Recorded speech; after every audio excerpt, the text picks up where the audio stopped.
Hi everyone, my name is Emily and I'm the Young Adult Librarian at the Rock Island Public Library, and the book I'm going to tell you about today is called Stamped: Racism, Anti-Racism, and You.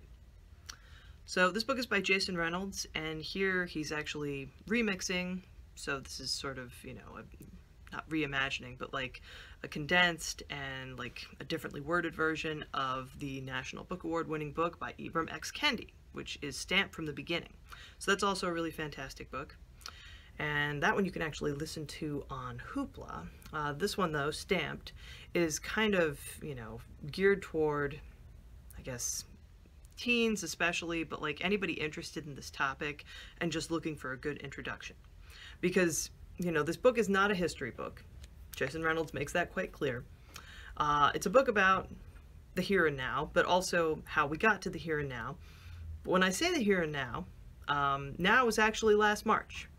And if you've paid attention to the news, you know that, last summer in particular, there were a lot of Black Lives Matter demonstrations and a lot of calls for changing society, because we need that badly. And racism is, continues to be a big problem in the present day.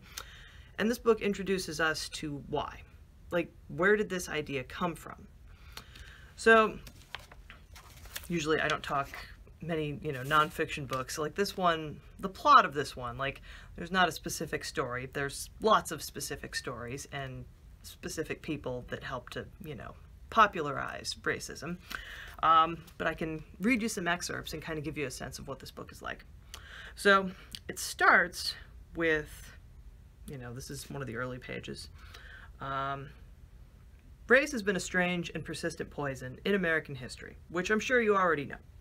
I'm also sure that depending on where you are and where you've grown up, your experiences with it, or at least the moment in which you recognize it, may vary. Some may believe race isn't an issue anymore, that it's a thing of the past, old tales of bad times. Others may be certain that race is like an alligator, a dinosaur that never went extinct but instead evolved. And though hiding in murky swamp waters, that leftover monster is still deadly. And then there are those of you who know that race, and more critically racism, are everywhere. Those of you who see racism regularly robbing people of liberty, whether as a violent stick-up or as a sly pickpocket. The thief known as racism is all around. This book, this not history book, this present book, is meant to take you on a race journey from then to now, to show you why we feel how we feel, why we live how we live, and why this poison, whether recognizable or unrecognizable, whether it's a whisper or a scream, just won't go away. So, something that's really, important to know about this book, it focuses on 3 different kinds of people, and those people are assimilationists, and segregationists, and anti-racists. So, segregationists, they're just racists. They want to keep different people, of different races separate.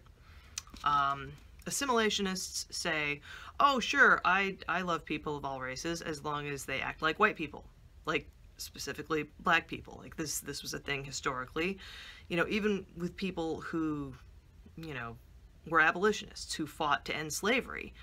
Well, they wanted to help former slaves, but they did want them to act a certain way. Whereas anti-racists, they love black people for who they are. They love the fact that, oh, you have your own culture and your own traditions, and that's great. And that's it. There's no conditions to being treated as a human being. There shouldn't be. But in this book, it talks about the beginnings of racism and its roots in religion. And of course, America, in spite of not officially being a Christian country, Christianity and, the history of the Puritans in particular is all mixed up in our history. And so that's why in chapter 4 we meet Cotton Mather. And this is the page that introduces you to Cotton Mather, because this is a book about racism and anti-racism, but it's also very funny, in addition to being sad and informative and, kind of eye-opening in the sense that there's a lot of stuff about people that you've heard of maybe, but you didn't kind of know their full story prior to reading this book. Perhaps, depending on, what books you've read. But in chapter 4, we meet Cotton Mather, and it starts like this. Remember John Cotton and Richard Mather, the Puritans who got the American race ball rolling? Well, turns out they had a grandson. Well, not the two of them together, but Richard Mather's wife dies. Okay. John Cotton dies. Richard Mather marries John Cotton's widow, Sarah. Richard Mather's youngest son, Increase, marries Sarah's daughter, Maria, making her his wife and stepsister. Increase and Maria have a son, February 12, 1663. They name him after both families. Cotton and Mather becomes Cotton Mather. So, that chapter goes into detail about how this guy was a racist wunderkind. And what this means is he was somebody who used his great education and learning, as many people did in this time. This was centuries ago, but they used their education to justify other people having less. Specifically, if you were black, well, what they tried to say was, this is just how religion says things should be. And of course that's not true, but these ideas that people came up with hundreds of years ago are still hurting people today. Because there are still people who believe that if you're suffering, if you're having a hard time, if you're experiencing racism or hardship, well then it must be because you did something. And that's not true.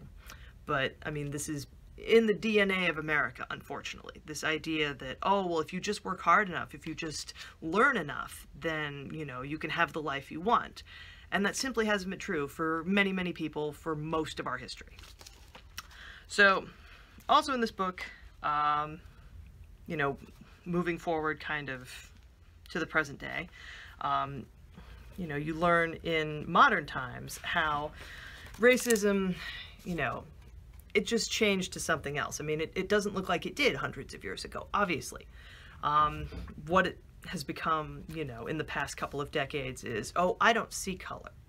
And this is the idea of the post-racial society. The idea that I think a lot of people my age grew up with is this idea that, oh, wow, it's too bad that there was racism in the past, but then we had the civil rights movement in the 60s, and that ended racism. And of course it didn't. But that's kind of the simplistic narrative that, well, we had racism in the past, but then things got better. And things have gotten better, but we have a long way to go before people really are equal, before people can really enjoy their lives without, having to live with the threat of racism and the constant problem of racism, depending on who you are and where you live, obviously, and your race. You can have very different life experiences. So, here's one more thing from the end of the book, one more little, just not clip, but excerpt, a quote. Basically, all it takes is the right kind of media to spark it, racism, to spin it. At least that's what history has shown us. Tell a certain story a certain way. Make a movie that paints you as the hero. Get enough people on your side to tell you you're right, and you're right, even if you're wrong. And once you've been told you're right long enough, and once your being right has led you to a profitable and privileged life, you'd do anything to not be proved wrong. Even pretend human beings aren't human beings. So, this is a great book, not just for Black History Month, but for any time. And again, it was published last March, so I'm kind of hoping when the paperback comes out, maybe there's one more chapter kind of talking more about current events and how this year is different than last year. And I can remember, when Black Lives Matter was first, out there as a hashtag, unfortunately, we're still having to explain that what Black Lives Matter means is that, Black people have historically experienced struggles that the rest of us haven't. And when people say all lives matter, it's like, if you went to some, charity walk for cancer and you started shouting about how all diseases are bad. And it's like, yeah, we know, but we're talking about this right now. This is what needs dealing with. These are the people who need help. And so, yeah, it's a great book.